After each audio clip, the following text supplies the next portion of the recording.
دوستو آج تک ہم لوگوں نے محمد بن قاسم اور اس کے چچا حجاج بن یوسف کے جتنے بھی قصے سنے اور پڑھے ہیں وہ صرف وہی ہیں جو ہم کو تاریخ اپنی خود کی آنکھ سے دکھاتی آ رہی ہے۔ تو آج ہم آپ کو محمد بن قاسم اور اس کے چچا حجاج بن یوسف کے ان واقعات کے بارے میں بتائیں گے جو اسلامی روایتوں اور نبی علیہ السلام کی حدیثوں سے جڑے ہوئے ہیں اور نہ کہ اردو سلیبس کی تاریخی کتابوں سے، اور بتائیں گے کہ سندھ میں اسلام محمد بن قاسم کے آنے سے پہلے نبی علیہ السلام کے دور میں کیسے آیا تھا، یہ واقعہ مذہبی اور تاریخی لحاظ سے کیا اہمیت رکھتا ہے اور پاک و ہند کے مسلمان اس کو کس نظریے سے دیکھتے ہیں۔ یہ سب کچھ جاننے کے لیے آپ لوگوں سے گزارش ہے کہ اس ویڈیو کو آخر تک لازمی دیکھیں تاکہ آپ کو اس مکمل معلومات سے استفادہ ہو سکے۔ اور اگر آپ لوگوں نے ابھی تک چینل کو سبسکرائب نہیں کیا تو جلدی سے چینل کو سبسکرائب کر کے بیل آئیکن دبا دیں۔ سب سے زیادہ غور کردہ بات یہ ہے کہ جب کبھی کسی بات پر بحث چل پڑے تو اہل علم تاریخ کے ورقوں سے اس پوری بحث کا حل نکال لیتے ہیں، لیکن اگر ہم لوگ محمد بن قاسم اور اس کے چچا حجاج بن یوسف کی بات کرتے ہیں تو پھر غور کرنے سے چونک جاتے ہیں، روحیں لرز جاتی ہیں،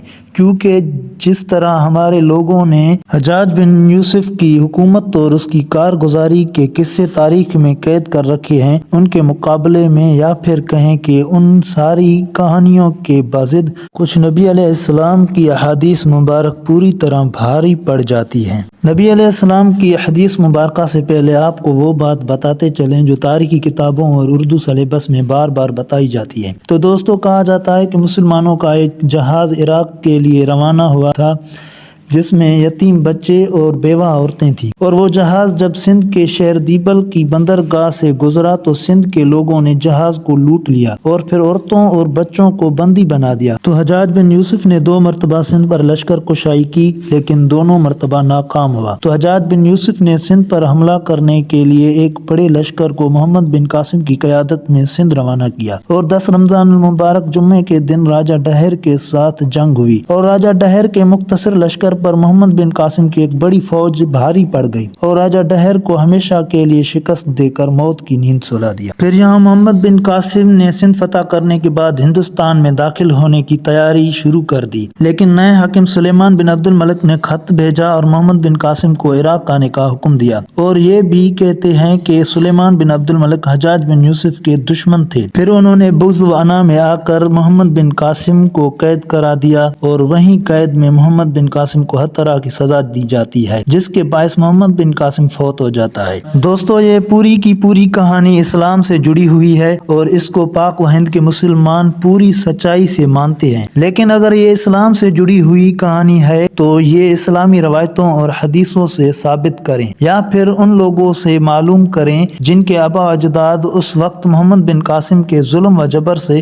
قتل ہوئے۔ سب سے پہلے ہم بات کریں گے حجاج بن یوسف کی، جس نے اپنے بھتیجے یعنی محمد بن قاسم کو سندھ میں راجہ ڈہر پر حملہ کرنے بھیجا تھا۔ بن یوسف ایک ظالم، جابر اور ملعون قسم کا حکمران تھا جس نے لاکھوں تابعین کو لٹا کر ذبح کروایا تھا اور تو اور مسلمانوں پر اتنے ظلم کرتا تھا کہ ایک روایت میں حضرت انس بن عبد الملک جو نبی علیہ السلام کے صحابی تھے، وہ بہت پریشان ہو کر فرمانے لگے کہ ہم پر یہ کون سا خبیث شخص مسلط ہو گیا ہے جو مسلمانوں پر اتنا ظلم کرتا ہے۔ اور دوسری روایت میں سب سے زیادہ دل دہلانے والی بات حضرت عبداللہ بن زبیر جو نبی علیہ السلام کے صحابی تھے، حجاج نے بغض میں آ کر کعبہ شریف کے اندر حضرت عبداللہ بن زبیر کو شدید سنگ بازی کروا کے شہید کرا دیا۔ سنگ بازی کے نتیجے میں کعبہ شریف کی دیوار بھی ڈیمیج ہو گئی تھی، اور اس کے بعد حجاج نے حضرت عبداللہ بن زبیر کی لاش کو عبرت کے طور پہ مکہ شہر کے دروازے پر ایک کھجور کے درخت سے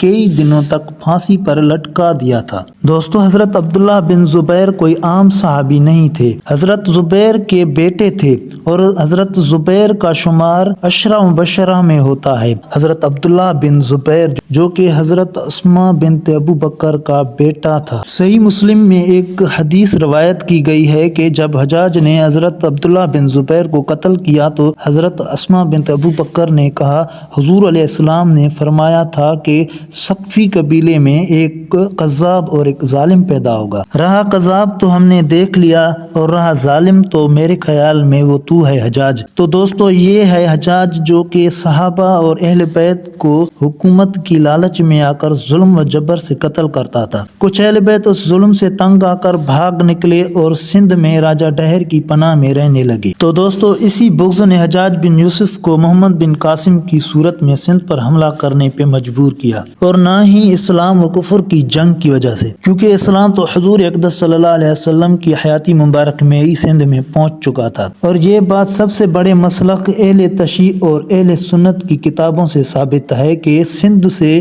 5 صحابہ روانہ ہوئے اور نبی علیہ السلام کے ہاتھ مبارک پر کلمہ پڑھ کر آئے اور تبلیغ شروع کی۔ دوستو آگاہی کے طور پہ بتاتے چلیں کہ پہلی کتاب تاریخ جنبش ابن ثاقب کی، دوسری تاریخ بغداد بغدادی کی، اور تیسری تاریخ یعقوب، اس کو تو شیعہ اور سنی دونوں ہی مانتے ہیں۔ پیارے دوستو محمد بن قاسم کے حوالے سے کوئی حدیث تو نہیں ہے، لیکن آج بھی سندھ میں وہ سید خاندان موجود ہیں جو اس وقت کے اہل بیت سے نسل در نسل سندھ میں رہتے آ رہے ہیں۔ وہ لوگ بتاتے ہیں کہ محمد بن قاسم نے ان کے آبا و اجداد کے ساتھ کیا کیا ظلم کیے تھے۔